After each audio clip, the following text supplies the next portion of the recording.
With signs that read "No ban" and "Impeach Trump," demonstrators outside the White House on Sunday urged the new U.S. president to reverse his temporary ban on anyone coming to the U.S. from 7 mostly Muslim countries. Online, Trump defended his executive order signed on Friday, tweeting, "Our country needs strong borders and extreme vetting. Now, look what is happening all over Europe and indeed the world. A horrible mess." Meanwhile, Trump aides were denying suggestions that this was a ban on Muslims. And let me make very clear, these 7 countries, what about the 46 majority Muslim countries that are not included? Right there, it totally undercuts this nonsense that this is a Muslim ban. This is a ban on travel, prospective travel from countries trying to prevent terrorists in this country, from countries that have a recent history of training and exporting and harboring terrorists.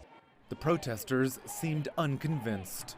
We're Americans, we're a nation of immigrants, and anybody who says that immigrants need to go home forgets that we were not the first people on this continent.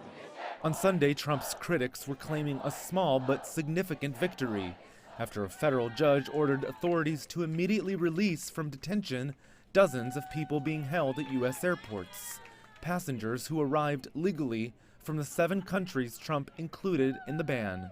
Administration officials were also scrambling to reverse a previous position, which saw permanent U.S. residents, so-called green card holders, not being let back in unless they obtained special waivers.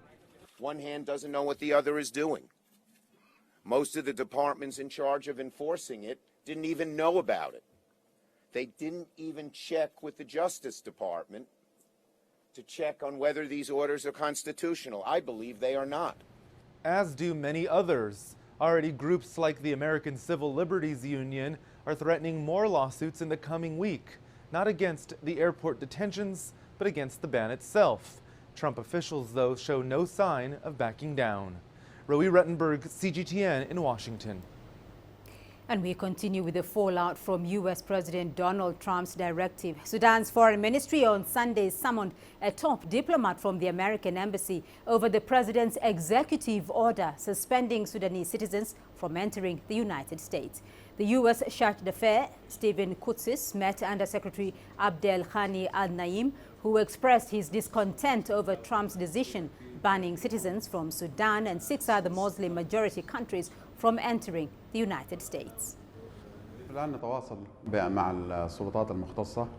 We have communicated with the responsible authorities in the United States through the American embassy in Khartoum because we think this situation does not fit the current events. We hope to resume dialogue to fix the current situation and move forward. I think this decision is unjust.